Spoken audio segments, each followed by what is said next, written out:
Hello and welcome back to Mr. Powers Teaches Algebra. We are on our second little video here where we're talking about graphing polynomials. The first one we went over, generally the shape of these guys, they're always smooth. They're always continuous. There's no holes or gaps in them. No weird asymptotes, none of that stuff. Okay, and we talked about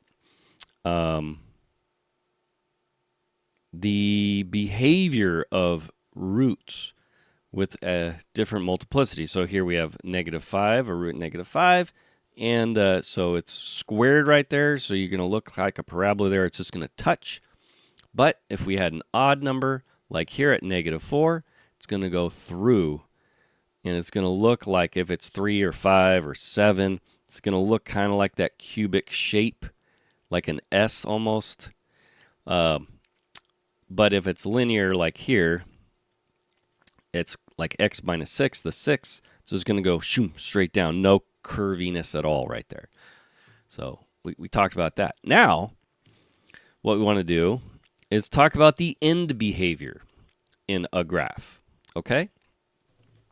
And the end behavior is a fairly intuitive thing also, I think, because when you think about the polynomials like this, like 9 point, well, let's just make that 9 and 7 there, and there. We'll just make that nice looking parabola here. So if I had 9x to the 5th, 7x to the 4th plus 0x cubed minus 6x squared minus x plus 1, and that's my graph, or that's my polynomial, I get something that looks like this.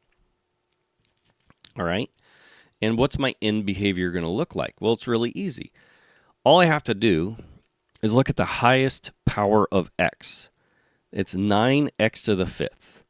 And what my graph is going to do at extremes, at the really large values for x and really small values for x, so at the ends, in other words, right? As we're going off to the right and way off to the left, what's it going to be doing?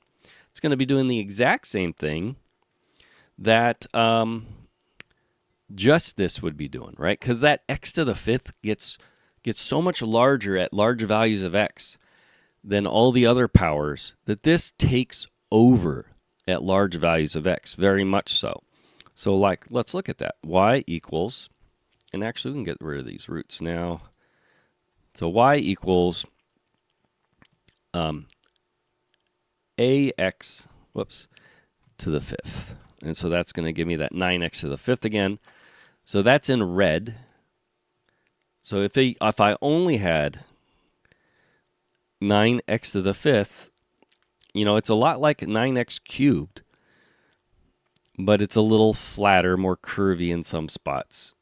But look, if I zoomed out and go to the right, it's almost right on top of each other. And same thing if we go to the left. Here, let's go back here.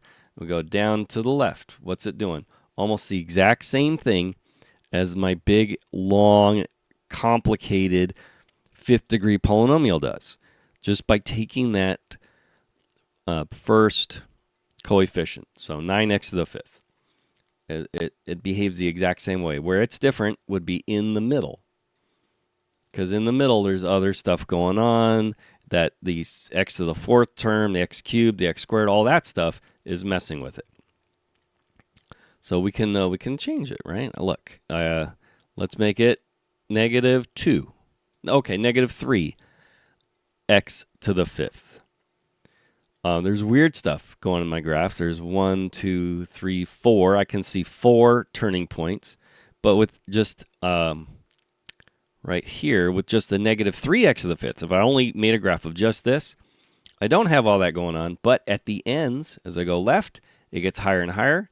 And as we go to the right, we're getting values that are lower and lower. So we know that end behavior just by looking at that first coefficient. So we know exactly what it's doing on the very rightmost of the graph and the very leftmost. You know, if it's getting larger or smaller, because we know what the graph of x to the fifth looks like, or x to the third, or x squared. All those, we're very familiar with those basic graphs.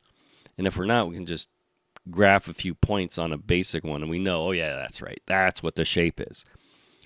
So that gives us our end behavior. Okay, and let's do one more example. Let's say I wanted to look at x to the fourth. So let's make the a 0. Now I have a fourth degree polynomial. That's my green one here. Looks kind of like a W. You could get that a lot. Or it might be an upside down W, like an M. And let's just look at that. So what if I looked at only now 7x to the fourth? What does it do? Whoops. There we go. Look at that. Now in the middle, it doesn't do the same thing, but as I go to the left, it does the exact same thing as when I go all the way to the right. When it's just x to the fourth, positive coefficient times x to the fourth, it gets higher as we go to the left side over here. It gets higher as we go to the right side over here. Just like 7x to the fourth minus 6x squared minus x plus 1. But the middle, it's not telling us that. But just by looking at the leading coefficient on a polynomial, we know what our graph does at the ends. Now, probably beaten that up pretty good by now. So let's move on a little bit and just quickly go over our text. That again, using Paul's math notes because they're awesome. So all this is saying is, hey, look at that leading coefficient, that ax to the n, whatever's in front, right?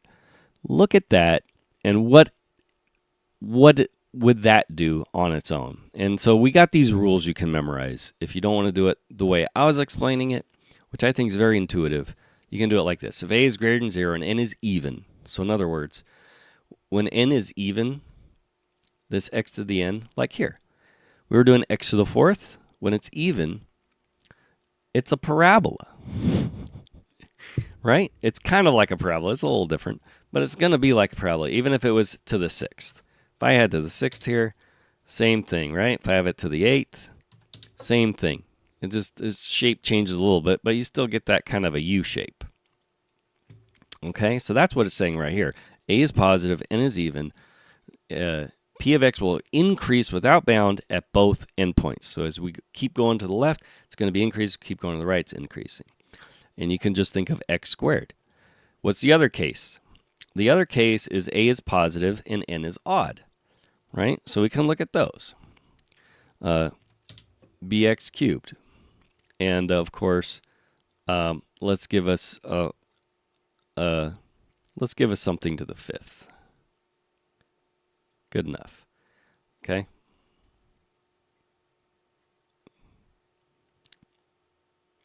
Oh,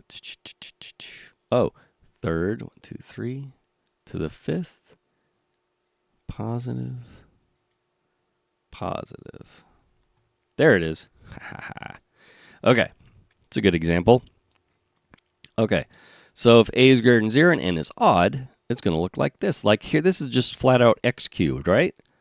It's going to look something like that. And that's what I have here in red. Now, as we zoom out, you can see, yeah, as we go to the left, my green graph does end up going down on the left and up on the right. Up on the right. Okay, so it does behave like that in the same way. Okay, so you can memorize these rules. And I'll just quickly go over. If a is, of course, negative and n is even, it's going to be like an upside down parabola, or at least the endpoints are going to be that, right? It's going to decrease as you go way to the left. It's going to decrease as you go way to the right. In fourth case, if a is less than 0, n is odd, it's like an upside down cubic. So you're going to, as we go to the left, it's going to increase, and as we go to the right, it's going to decrease. And so those are some rules. If you really want to memorize rules, you can do that. But like I said, I think it is much easier just to memorize that leading coefficient determines what happens at the endpoints, kind of takes over for large values of x. So if you kind of know what those shapes are, you know what goes on the endpoints, all the way on the left side and on the right side, that end behavior. Okay? Okay. All right. And I think that's all I wanted to go over in this video.